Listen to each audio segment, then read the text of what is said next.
शुक्लांबरधरं विष्णुं शशिवर्णं चतुर्भुजं प्रसन्नवदनं ध्यायेत् सर्वविघ्नोपशान्तये शरदिन्दुविकासिमन्दहासां स्फुरदिन्दीवरलोचनाभिरामाम् अरविन्दसमानसुन्दरास्याम् अरविन्दासनसुन्दरीमुपासे गुरुर्ब्रह्मा गुरुर्विष्णुर्गुरुर्देवो महेश्वरः गुरुर्साक्षात् परं ब्रह्म तस्मै श्रीगुरवे नमः।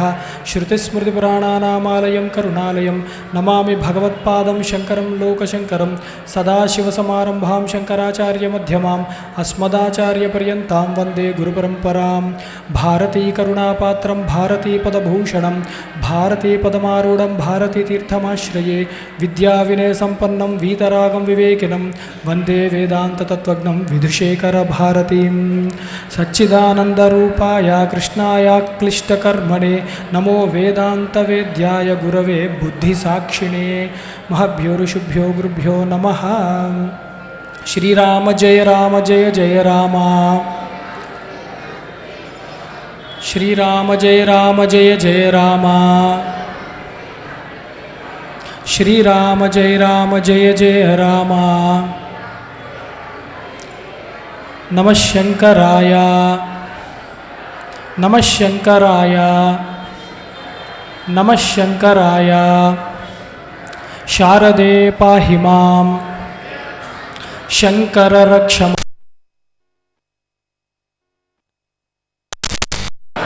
शंकर रक्ष मां शारदे पाहि मां शंकर रक्ष मां।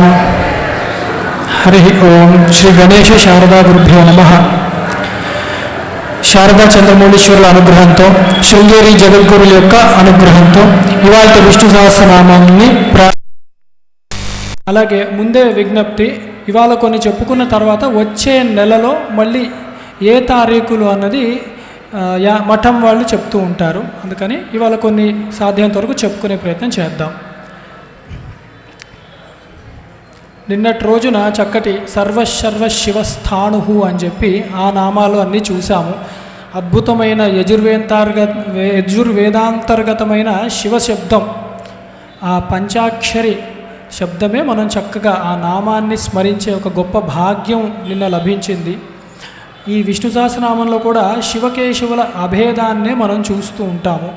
ఎందుకు అంటే ఇది శివ సంబంధము విష్ణు సంబంధము అని ప్రత్యేకంగా చెప్పింది కాదది, పరమాత్మతత్వాన్ని చెప్తున్నారు, నిర్గుణ నిరాకార పరబ్రహ్మం.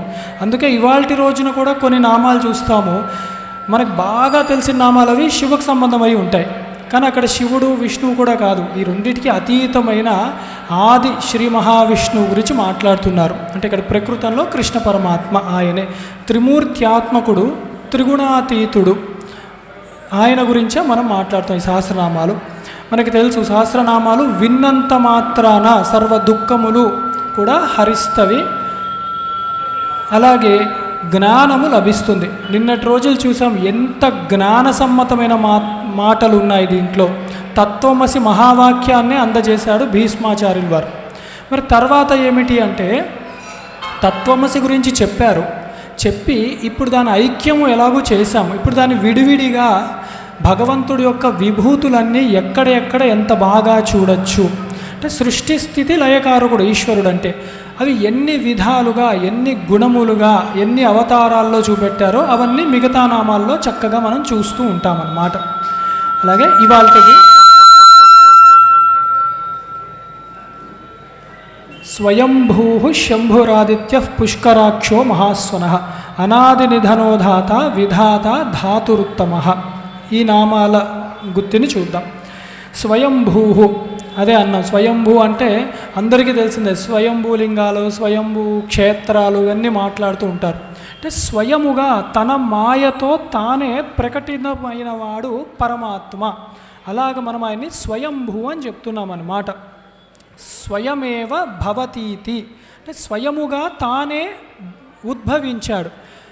అంటే మనకంటే తల్లిదండ్రులు కారణం, అనేక విషయాలు కారణం ఉంటాయి ఒకళ్ళు జన్మించాలి అంటే.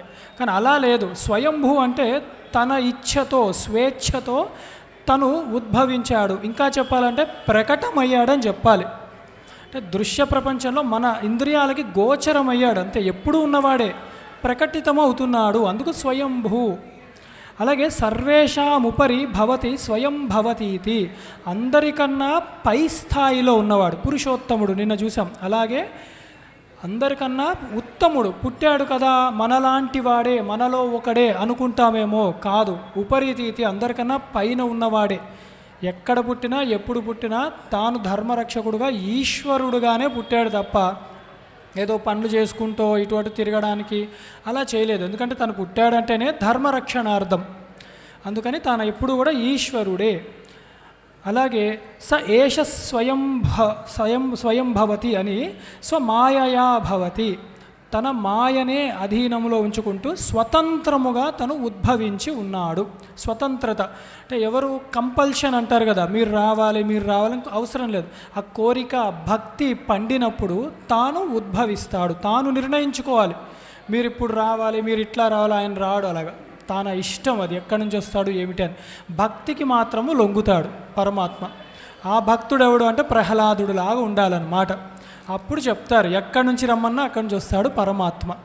అందుకే ఎన్నో జన్మలెత్తితే మటుకు అది కూడా జ్ఞానులే నన్ను తెలుసుకోగలరు. వాసుదేవ సర్వమితి సమహాత్మాసు దుర్లభ. అందుకే స్తంభంలోంచి రమ్మన్నా రాగలడు పరమాత్మ, స్తంభంలో కూడా ఉంటాడు.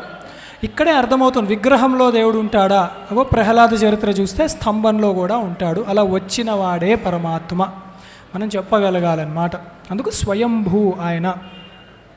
అలాగే తర్వాతది స్వయంభువే నమః ఈ నామానికి. తర్వాత శంభు, శంభవే నమః అని చతుర్థి. శం సుఖం భక్తానాం భావయతీతి శంభు అంటే శం అంటేనే శం శబ్దంతో సుఖం చెప్పబడుతూ ఉందన్నమాట. ఆ సుఖాన్ని అందరికీ ఇవ్వగలిగేవాడు కాబట్టి ఎవరిని స్మరించినంత మాత్రాన సుఖము లభిస్తుందో ఆయన్ని శంభు అంటారన్నమాట. అలాగే సుఖాన్ని ఇవ్వగలడు, సుఖస్వరూపుడు కూడా. ఇది మళ్ళీ దుఃఖహేతు అవును, దుఃఖ స్పర్శ కూడా లేని సుఖము, శంభు అని. ఆదిత్యాయ నమః అని ఆదిత్యుడి నామం. అదే అనేది ఈ శబ్దాలన్నీ చూస్తే సూర్యుడు సంబంధం కూడా అన్నీ ఉంటాయి. అవ్యక్తుడు, ప్రకాశవంతుడు, అంతటా వ్యాపించినవాడు, అన్నిటినీ వెలిగించేవాడు, కాంతి స్వరూపుడు, ఆది అందు ఉన్నవాడు. అంతం కూడా మనకి సంబంధించి సూర్యుడు దగ్గర కావడంతోనే ఈ దృశ్య ప్రపంచం నాశనం అవుతుందనే చెప్తున్నారు శాస్త్రవేత్తలు. అందుకే సూర్య సంబంధం కూడా మనకి సరిపోతాయి ఈ సహస్రనామాలు సరిగ్గా చూస్తూ ఉంటే. అందుకని ఆదిత్యాయ నమః అని శబ్దం కూడా శ్రీ మహావిష్ణువుకి ఉండనే ఉందన్నమాట. ఆదిత్య మండలాంతరవర్తిగా అంటే ఆదిత్యుడికి గుణాలన్నీ ఎలా వచ్చాయి అంటే పరమాత్మ యొక్క ప్రకాశం వల్లనే. పరమాత్మ అంత చక్కగా భాసిస్తుంటే ప్రస్ఫుటముగా సూర్యుడిలో మనకి దర్శనమిస్తూ ఉంటాడు. అందుకే సంధ్యావందనాది కార్యక్రమాలన్నీ పెట్టడానికి కారణం ముఖ్యంగా సూర్యుడిని బాగా గమనిస్తుంటే ఈ ఆత్మతత్వం అంతా సరిపోతూ ఉంటుందన్నమాట. ప్రతిదీ సరిగ్గా గమనించాలి అంతవరకే. అందుకని సూర్యుడు ఆవరణ విక్షేపాలతో సహా వేదాంతం మొత్తం గోచరం అవుతుంటుంది. అది కూడా గురుస్వరూపం. హనుమంతుల వారికి చక్కగా పాఠాలు నేర్పిన ఆయన ఆదిత్యుడే. అందుకని ఆ ఆదిత్య మండలం మొత్తానికి అధిపతి అధిష్టాన దేవత కూడా నారాయణమూర్తే. అలాగే ఆదిత్యానామహం విష్ణు అని గీతావచనం. ఆదిత్యులలో 12 ఆదిత్యులలో విష్ణువు అన్న శబ్దంతో విష్ణువు అన్నవాడను నేనే అయ్యున్నాను అని. ఏక ఏవానేకేషు జలభాజనేషు అనేకవత్ అని శంకరాచార్య వారు చాలా గొప్ప సమన్వయం చేసి చెప్పారు. ఆదిత్య అన్న శబ్దంలో తత్వం ఏం నేర్చుకుంటున్నాము అంటే ఒకటే సూర్యుడు 10 కడవలలో ప్రకాశించగా 10 సూర్యుల బింబములు పడుతున్నాయి కడవలలో.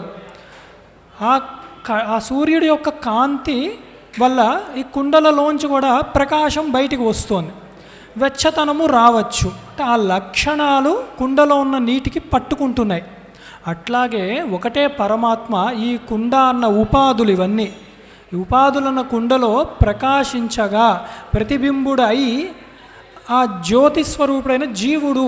అందుకే ఆ లక్షణాలే వీడికి కూడా వస్తున్నాయి. ఈ జీవుడికి కూడా పరమాత్మ యొక్క లక్షణాలు ఎప్పుడు ఉండిపోదాం అనుకుంటూ ఉంటాడు. కానీ దేహాత్మ భ్రాంతి వల్ల దేహాన్ని ఉంచుదాం అనుకుంటూ ఉంటాడు. అదొకటే వీడితో వచ్చిన చిక్కు జీవుడితో. లేకపోతే రెండు ఒకటే, క్షేత్రజ్ఞుడు పరమాత్మయే అయి ఉన్నాడు. అందుకని ఇలాగా మనం ఆదిత్యుడితో పరమాత్మ తత్వాన్ని చాలా గొప్పగా అర్థం చేసుకోవచ్చు అన్నమాట. అలాగే ప్రతిబింబానికి ఇప్పుడు ప్రతిబింబం ఉంది, ఎక్కడి నుంచి వచ్చింది అని ఆలోచిస్తే ఇప్పుడు మనం ఉన్నాము, ఉపనిషత్తులోనే చక్కగా ఇలాంటి ఉపమానాలు ఉన్నాయి.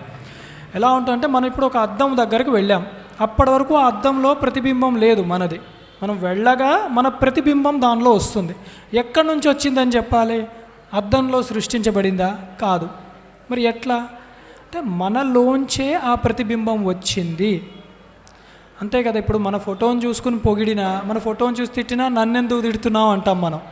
అంటే దానికి మనకి అభిన్నం అని మనకే తెలుసు. ఒకవేళ మనం బింబస్వరూపం ప్రతిబింబస్వరూపం అని అన్నా కూడా పరమాత్మకి మనకు అభేదం కిందే తెలుస్తుంది అన్నమాట.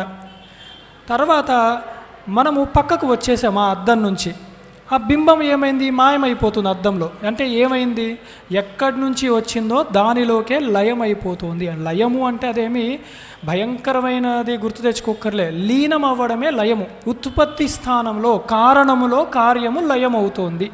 అలాగే మనందరము కూడా ఘటాకాశము మహాకాశములో కలిసిపోయినట్టే ఈ జీవులందరూ జ్ఞానము భాషించగా, ఆత్మతత్వము తెలియగా, దేహాత్మ భ్రాంతి విడవగా ఆ పరమాత్మలోనే లయమైపోయి నిజస్వరూపాన్ని తెలుసుకుంటాము, అవగతం అవుతుంది. అంతే, కొత్తగా వచ్చేది కాదు ఎక్కడి నుంచి. అది ఆదిత్యుడు అనే శబ్దం శంకరులు అంత గొప్పగా అర్థం చేసుకోవచ్చని వారే మనకి చెప్పారన్నమాట. తర్వాత పుష్కరాక్ష అంటే పుష్కరాక్షాయ నమః. పుష్కరేణ అక్షి అంటే పుష్కరము అంటే పద్మములు లాంటి కళ్ళు కలిగినవాడు అన్నమాట. పద్మములు లాంటి కమలాక్షుడు అంటాం కదా, అలాగే పుష్కరాక్షుడు పద్మములను పోలిన కళ్ళు అంటే వికసింపజేసేవి. ఆదిత్యుడు అని ఒక చోట అన్నాం, ఆ కిరణాలు పడగా పద్మములు కూడా వికసిస్తూ ఉంటాయి అన్నమాట. ఇవి ఏమి వికసిస్తాయి? ఆయన చూపులతోనే మన పద్మములను వికసింపచేయగలడు కూడా. పద్మముల లాంటి కళ్ళు హృదయ పద్మములను కూడా వికసింపజేస్తాడు తన చూపులతో. అందుకు కూడా పుష్కరాక్షుడు పరమాత్మకి ఉన్న నామము. అలాగే మహాస్వనాయ నమః. మహాస్వనం అంటే గొప్ప శబ్దము అని అర్థం. అన్నిటికన్నా ఏది గొప్ప శబ్దము? శబ్దము అంటేనే వేదము, శబ్ద ప్రమాణము అంటూ ఉంటారు శాస్త్రవేత్తలు. అంటే వేదాన్నే చెప్తున్నారు, వేదము ప్రమాణము. నాకు పరమాత్మ కళ్ళకు కనపడట్లేడు, మంచిది, కనపడతాడని ఎవరూ చెప్పలేదు. కనపడేవన్నీ పరమాత్మ అని చెప్పలేదు. అందుకని ఇంద్రియ గోచరుడు కాడు, అది ఎట్లాగో తెలిసిందే. మరి ఎలాగ తెలుస్తోందంటే శబ్ద ప్రమాణం మనకి పరమాత్మ. ఆ తర్వాత మనం ఎలాగో చూస్తాము. శబ్ద ప్రమాణం అంటే వేదమే ప్రమాణము. ఈ వేదమైన గొప్ప శబ్దముగా పరమాత్మయే. వేదమంతా కూడా అన్ని మంత్రాలలో కూడా ఋగ్యజు సామ వేదములు ఆ శబ్దములలో కూడా దేన్ని ప్రకటిద్దామనుకుంటున్నాయంటే పరమాత్మనే ప్రకటిద్దాం అనుకుంటున్నాయి. అందుకే అంత గొప్ప శబ్దము. అలాగే ఓం ఇత్యేతదక్షరం బ్రహ్మ అంటే ఓంకారము ప్రణవం ఏదైతే ఉందో మొట్టమొదట సృష్టి ఆది అందు అదే అకార ఉకార మకారాలుగా సృష్టి స్థితి లయలు కూడా చేస్తుంది. శబ్ద బ్రహ్మము అంటాం. అది కూడా బ్రహ్మమే, అది కూడా మన నారాయణమూర్తి మాత్రమే అని తెలుసుకోవాలి. అలాగే శబ్ద బ్రహ్మ ఉపాసన, మనం మంత్రాలు చదువుతున్నాం, నామాలు చదువుతున్నాం, ఇదంతా కూడా పరమాత్మనే చేరుకుంటున్నాయి ఈ రూపంలో కూడా. అందుకని శబ్ద బ్రహ్మ పరమాత్మయే అయ్యి ఉన్నాడు. అందుకే మహాస్వన గొప్ప శబ్దము ఆయన. అలాగే నాదము, వేదమే నాదము. కొందరు త్యాగరాజు అలాంటి గొప్పవాళ్ళు కూడా నాదముతో బ్రహ్మమును చేరుకున్న వాళ్ళు ఉన్నారు. అలాగంటే నాదోపాసనే బ్రహ్మోపాసన వారికి, అంత గొప్పవారు వారు. అలా చూసుకున్నా కూడా మహాస్వన అని నాదము కూడా బ్రహ్మమునే చేరుకుంటుంది, బ్రహ్మమునే సూచిస్తుంది. అందుకని మహాస్వన. అలాగే అనాది నిధన, అనాది నిధనాయ నమః. అంటే ఆది లేదు, నిధనము అంతము కూడా లేదని మాట. అలాగే అర్థం చేసుకోవాలి. ఆది అంటే జన్మ, ఆది జన్మ, నిధనం వినాశ, తద్వయం యస్య న విద్యతే స అనాది నిధన. ఆ రెండు కూడా జన్మ మృత్యువు రెండూ లేదు. నా జాయతే నా మ్రియతే, అందుకే అది పట్టుకుంటే అన్నీ అర్థమైపోతాయి అన్నమాట. అందుకని అంత గొప్పవాడు పరమాత్మ. ఆది అంతము లేదు, అంటే మధ్యలోని భావాలు అవి కూడా ఉండవు. అంటే పరమాత్మ పెరుగుతున్నాడు, తరుగుతున్నాడు, క్షీణిస్తున్నాడు, ఇవి మనకుండే లక్షణాలు, దేహానికి ఉండే లక్షణాలు. ఇంకా చెప్పాలంటే పరమాత్మకి అవి ఉండవు.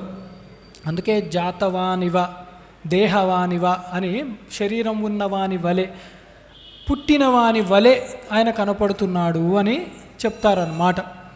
అందుకే కృష్ణ పరమాత్మ రూపం అంతా ఇదే కదా, చిన్నవాడు పెద్ద అవుతున్నాడు అంటే చిన్నవాడు పెద్దవాడు అన్న దేహాన్ని చూసినప్పుడు అనిపిస్తుంది, యథార్థానికి ఆయన ఏదీ కాదు, ఆయన ఎప్పుడు ఒకలాగే ఉన్నాడనమాట. అందుకని ఆ దేహ దృష్టి మనకి మాయ కల్పించింది తప్ప ఆయన స్వయముగా అసలు మార్పు చెందని వాడు పరమాత్మ. అందుకే అనాది నిధనుడు ఆయన. అలాగే ధాత, ధాత్రే నమః అని నమస్కారం చేసుకోవాలి. అంటే అనంతాది రూపేణ విశ్వం బిభర్తీతి ధాత. అనంతుడు అంటే అనంతుడు ఉంటారు శేషు, ఆయన రూపంలో విశ్వాన్ని మోస్తూ ఉన్నాడు. ఆ రూపంలో ఉన్నది కూడా పరమాత్మయే అయి ఉన్నాడు. అదేంటంటే పరమాత్మ ఆదిశేషుడి మీద పడుకుంటున్నాడే అంటే భ్రమ. ఆయన పడుకుంటున్నాడు అంటే ఆ పడుకోవడం అంటే భరిస్తున్నాడు, ఆ శక్తి కూడా పరమాత్మదే. ఇప్పుడు చిన్నపిల్లలు ఆడుకుంటూ ఉంటారు, చిన్న కర్రనో దేన్నో పట్టుకొని అది గుర్రంలాగా పట్టుకుని ఆడుకుంటారు. యథార్థానికి ఆ కర్ర అది వాళ్ళను మోస్తోందా? అది మొయ్యట్లేదు. ఆ కర్రని వీడే మోస్తున్న ఒక కీర్తి వాళ్ళకి ఇస్తున్నారు అంతే. అలాగే ఒక కేళి లీల పరమాత్మకు. అందుకని అలాగే అనంతశ్చాస్మి నాగానాం అని చెప్పి గీతలో కూడా చెప్పారు. అంటే ఈ నాగులలో ఆ జాతికి చెందిన వాటిలలో అనంతుడను నేనే అయ్యున్నాను. ఎక్కడెక్కడ గొప్ప గొప్ప విభూతులు ప్రకటితమవుతూ ఉంటాయో అది నేనే అని చెప్పుకున్నాడు పరమాత్మ. అలాంటిది ఒకటే ఇది ధాత, ధరిస్తున్నాడు, విశ్వాన్ని ధరిస్తున్నాడు అన్నమాట అనంతుడి యొక్క రూపంలో. అలాగే విధాత, విధాత్రే నమః. ఇది ఏమిటి? ధరిస్తున్నాడు, ఇస్తున్నాడు అంటే పోషిస్తున్నాడు అని కదా. ధరించడం అంటే పోషిస్తున్నాడు కూడా.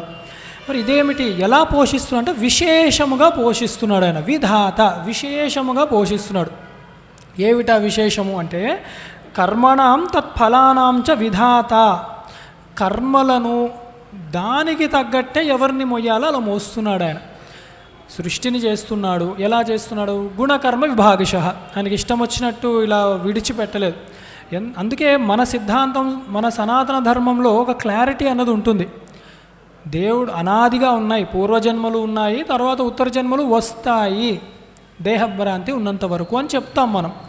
ఎందుకంటే ఈ దేహం మనకి వచ్చింది అంటేనే దానికి ఒక కారణం ఉంది వెనక. ఆ కర్మల కారణంతోనే ఆ శేషాన్ని అవి ఇప్పుడు మనం తెచ్చుకుంటున్నాం. అవే ప్రారబ్ధ ఆగామి సంచిత కర్మలుగా మనకు వచ్చి పడ్డాయి అవి. అయితే ఇప్పుడు నేను ఇక్కడికి వచ్చాము, మహా అయితే ఒక వస్త్రం చేత కొన్ని పుస్తకాలు పట్టుకొచ్చాం. అలా రావడం ప్రారంధం. అలాగా ఈ జన్మ వచ్చింది. ఇవి వచ్చాను అంటే, ఇవి తెచ్చుకున్నా అంటే ఇంట్లో ఇవే ఉన్నాయని కాదు కదా, ఇంట్లో ఇంకో 4-5 వస్త్రాలు ఉంటాయి. అవన్నీ సంచితాలన్నమాట. ప్రారబ్ధం త్విహ భుజ్యతాం. ప్రారబ్ధాన్ని మటుకు అనుభవించి తీరవలసిందే. అయితే జ్ఞాని అనుభవిస్తాడా? జ్ఞాని కూడా ప్రారబ్ధం తగులుతుంది, కానీ బాధపడడు, కష్టపడడు. ఎందుకంటే దేహానికి కదా కర్మలు అంటేవి, దేహేంద్రియాలకు. కర్మలు దేంతో చేస్తామో దానికే. మనసా వాచా కర్మనే కర్మలు చేస్తున్నాం. కాయిక వాచిక మానసిక కర్మలు చేస్తున్నాము. వాటికి తగ్గట్టే పుణ్యము పాపము తగులుతాయి. వాటికి తగ్గట్టే పుణ్యమైన పాపమైన కాయికంతో అంటే శరీరంతో చేసినవి శరీరంతో, మానసికంగా మనస్సుతో, వాచికంగా చేసిన మాటతో అనుభవిస్తాడు ఆ జీవభ్రాంతి ఉన్నవాడు. జ్ఞానికి జీవభ్రాంతి, దేహాదులయందు భ్రాంతి ఎప్పుడైతే తొలగిందో ఆ కర్మలు తగులుతాయి, కానీ నేను దేహం కాదు అనుకుంటాను. అంటే ఉదాహరణకి వాడి దృష్టి ఎలా ఉంటుంది జ్ఞానికి అంటే సర్వాత్మ భావన వస్తుంది. దేహ భ్రాంతి పోయింది. మహాకాశానికి కుండలు అన్న దృష్టి లేదు. ఇప్పుడు నాకు తలనొప్పి వస్తే నాకు తెలుస్తోంది, ఎందుకు? దేహాత్మ భ్రాంతి. మీకు తలనొప్పి వస్తే నాకు తెలియట్లేదు, ఎందుకు? మీ దేహం నాది కాదని నాకు ప్రస్ఫుటంగా తెలుసు, అనుభవంలో ఉంది. అది జ్ఞానికి ఏ దేహము నేను కాదు అన్నట్లు ఉంటాడు. అందుకే ఏ దేహానికి ఏవైనా ఆయన పట్టించుకోడు. మన దృష్ట్యా అయ్యో ఆయన దేహంతో ఉన్నాడే, అంత జ్ఞానికి కూడా కంఠానికి ఏదో అయింది, కాలుకి ఏదో అయింది, ముఖానికి ఏదో అయింది మనం చూస్తూ ఉంటాం. ఆయన అనుకోవట్లే. అది అన్నమాట విచిత్రం, అలా ఉంటుంది. అందుకని కర్మ ఫలాలు బట్టి ఆయన విశేషముగా అందరినీ ధరిస్తున్నాడు. ఏది ఎప్పుడు ఎలా ఎక్కడ ఎవరికి ఇవ్వాలో ఆ కర్మ ఫలాన్ని దాన్ని అనుగుణంగా ఇస్తూ వాళ్ళని పుణ్యమో పాపమో ఇస్తున్నాడు. కాబట్టి ఆయన విధాత, విశేషంగా ఇస్తున్నాడు. వారిలా నేను లేను అంటే ఉండవు. నీ కర్మలు నీవి, వారి కర్మలు వారివి. మంచి కూడా అట్లనే అనుకోవాలి. కష్టం వచ్చినప్పుడే మనం పోలిక పెట్టుకుంటాం, మంచి వచ్చినప్పుడు ఎవరు పట్టించుకోరు. ఫలానా వాళ్ళకన్నా నాకు ఉత్తమ స్థితిలో కొన్ని విషయాల్లో ఉన్నాం, పట్టించుకోరు. అందుకని అన్నిట్లో కూడా చూసుకోలేదు, దేన్ని చూసుకోవద్దు. కర్మ భగవానుడు నాకు ఇచ్చాడు, నేను చేసిన ప్రారంధం నేను అనుభవిస్తాను. ఈశ్వరార్పణమే అది కూడా. అప్పుడు ఆయనే దయ చూపిస్తాడు ఎప్పుడు అప్పుడు. అందుకని కర్మకు కర్త, కర్మకు ఫలము కూడా ఆయనే అయ్యున్నాడు. ఎందుకంటే కర్మలన్నీ ఎవరు ఇస్తున్నారు? ఎవరు స్వేచ్ఛతో ఇస్తున్నాడు? మన కర్మలన్నీ తీసుకొని దానికి తగ్గట్టు విభజించే పని ఎవరు పెట్టుకున్నారు? పరమాత్మే పెట్టుకున్నాడు. అంటే కర్త ఎవరయ్యాడు? పాప ఆయనే అయ్యాడు. మరి ఈ కర్మలు మళ్ళీ చేసాం, మళ్ళీ పోగు చేసుకున్నాం, మన జేబులో పెట్టుకోం కదా, మళ్ళీ ఆ లెక్క ఆయనే రాసుకున్నాడు. అంటే కర్త భోక్త యథార్థమైన పని పెట్టుకున్నది ఆయనే. ఆయన అసంగుడు అంటాడు. మనం విచిత్రం, మనం అంటుకుంటున్నాం. మనం ఆయనకి ఇచ్చినా కూడా మనమే అంటుకుంటున్నాం. ఎంత కాదనుకున్నా ఒక 11 సార్లు విష్ణు సహస్రనామ పారాయణ రోజు పెట్టుకుందాం అనుకున్నా, చేశాక ఒక మండల దీక్ష అయ్యాక కొంచెం ఆలోచిస్తాం, ఏదన్నా కలిసి వచ్చిందా, ఎవరన్నా ఫోన్ చేసి ఏమన్నా చెప్తారా. అదే భోక్తృత్వ భావన. ఎంత విష్ణు చరణారిందారపడమస్తూ అంటున్నా కించిత్ ఎక్కడో మనకి ఆ మమకారం పట్టేసుకుంటూ ఉంటుంది. సహజం, ఉండదని కాదు, ఉండొద్దని కాదు. కాకపోతే ఆ కామ్యము ధర్మబద్ధమై ఉంటే పరమాత్మయే తీరుస్తాడు. కర్తృత్వం ఊరికే పెట్టుకుంటే భోక్తృత్వం వచ్చి పడుతుంది. అది సుఖం కావచ్చు, దుఃఖం కావచ్చు. అందుకే ఈశ్వరార్పణం చేసేసి ఆయన ఇస్తాడు అని చెప్తారన్నమాట. అలాగే ధాతురుత్తమ, ధాతవే ఉత్తమాయ నమః అన్న నామం అన్నమాట ఇది. అంటే విశేషముగా పోషించేవాడు, ఉత్తమంగా చక్కగా. అంటే మనం అనుకుంటాం, అయ్యా ఆయన చూస్తున్నాడా నన్ను, నా మాటలు చేరుతున్నాయా, చక్కగా గొప్ప గొప్ప వాళ్ళు చూస్తూ ఉంటాం. విష్ణు సహస్రనామ సంఘము పారాయణ చేస్తూ ఉంటారు. ఎంతో గొప్ప విషయం నిజం చెప్పాలంటే. అవన్నీ చాలామంది నిష్కామ్యంగానే చేస్తారు. పలానా వాళ్ళ ఇంటికి వెళ్ళి వాళ్ళకి అభివృద్ధి రావాలని చెప్పి, లేకపోతే లోక కళ్యాణం గురించి అని చెప్పి చేస్తారు. అవన్నీ కూడా పరమాత్మ అకౌంట్లో వెళ్తూ ఉంటాయి అన్నమాట, ఉత్తమమైన వాటిల్లో. ఎందుకంటే కర్తృత్వ భావన నీకు లేదు, కర్మ వ్యర్థము కాదు. మరి ఎవరు చూసుకోవాలి కర్మ? ఆయనే తీసుకుంటాడు. అప్పుడు ఆ కర్మలన్నీ పట్టుకునే పరమాత్మ ఈశ్వరుడు ఏం చేస్తాడంటే అవతారం తీసుకుంటాడు. అంటే అవతారానికి స్వేచ్ఛయే, స్వయంభువే ఆయన. కానీ కర్మ అంటూ ఏదైనా ఉండాలి కదా, ఆయన అంటూ శరీరం తీసుకోవడానికి. మరి ఎక్కడి నుంచి వస్తాయి ఆ కర్మలు? అంటే మనమే ఈశ్వరార్పణం వస్తూ అంటున్నాం. అవన్నీ ఒక చోట చేరుతున్నాయి. మునులు ఋషులు నిష్కామ్యంగా తపస్సు ఎందుకు చేస్తారో ఇప్పుడు అర్థం చేసుకోవాలి. అలా ఒక్కడు పిలిచినా ప్రహ్లాదుడు లాంటి వాడు ఆయన వస్తారన్నమాట. అలా పిలవట్లేం అంతవరకే. అందుకని అంత విశేషంగా పోషిస్తూ ఎవరి ధర్మములు వాళ్ళకి ఇస్తూ ఉంటాడనమాట. అలాగే ధాతురుత్తమ అంటే పృథివ్యాది ధాతువులు శరీరములో అంతటా కూడా వ్యాపించిపోయి ఉన్నాయి. అలాంటి ధాతువులలో ఉత్తమమైన వాడు, శ్రేష్ఠుడు ఏదైతే ఉందో అవి అన్నమాట. అంటే ఆయనలోంచి వచ్చిన చిన్న ధాతువులు అవి, పరమాణువులు. ఆయన ఎంత గొప్పగా ఉంటాడు, ఇంకా గొప్పగా ఉంటాడు. అంటే ఉదాహరణకి చెప్పాలంటే, ఎవరో ఇలాంటి పేపర్ తెచ్చుకుని ఇక్కడ పడిపోయి ఉంది, మనం చూసాం, అద్భుతంగా ఉంది వాళ్ళ యొక్క రైటింగ్. ఇప్పుడు మనం ఏంటో, అబ్బా ఆయన సిగ్నేచరే అంత బాగా పెట్టాడు, అసలు రాస్తే ఎంత బాగుంటుందో అనుకుంటాం కదా. అలాగా ఆయన యొక్క సృష్టి చిన్న రూపంలోనే ఇంత గొప్పగా ఉంటే అసలు ఆయన ఎంత గొప్పగా ఉన్నాడో. ఒక గుడి అద్భుతమైన నిర్మాణం ఉంది, ఇదే ఇంత గొప్పగా ఉంటే అసలు గుడి కట్టినవాడి యొక్క శిల్పి యొక్క నైపుణ్యత ఎలా ఉందో, ఆయన బుద్ధిశక్తి ఎట్లా ఉందో అని ఆలోచిస్తాం. అలా చూడాలి పరమాత్మని, ఇంత గొప్పగా ఎలా నిర్మించాడు పరమాత్మ అన్నట్లు. అందుకు అన్ని ధాతువులకు కూడా, ఇలా బంగారం కానీ వెండి కానీ ఇలాంటి ధాతువులు అనుకోవచ్చు, పంచభూతాలు అవి కూడా ధాతువులే. అవి కూడా ఆయన ఎలా చేశాడు అసలు, ఒక్కొక్క దానికి ఒక్కొక్క లక్షణం, దానికి పెట్టిన నియమం అవి దాటట్లేవు. ఎంత విచిత్రం అసలు. నీరు ఇలా పారుతూనే ఉంటాయి, అగ్ని పైకే వస్తూ ఉంటుంది, వాయువు వీస్తూనే ఉంటుంది, ఆకాశం ఏమో అఖండముగా ఉంటుంది. ఎంత విచిత్రంగా ఉంది అసలు. పృథివీ మనల్ని ఆధారం చేసుకొని మనల్ని నడిపించడానికి తోడ ఉంటుంది. ఇవన్నీ ఎలా పెట్టాడంటే ఆయనలో ఒక చిన్ని అంశాలు అవి. ఉత్తమ ధాతు అసలు ఆయనే అయి ఉన్నాడు కాబట్టి, ఆయన ఒక శక్తే వీటిలో ఉత్తమముగా ప్రకాశించింది కాబట్టి వీటికి ఆ పేరు వచ్చింది, వీటిల్లోకి ఆ శక్తి వచ్చింది. అలాగే ధాత అన్నప్పుడు మన బ్రహ్మగారిని, చతుర్ముఖ బ్రహ్మగారిని కూడా ధాతా శబ్దంతో అంటాం.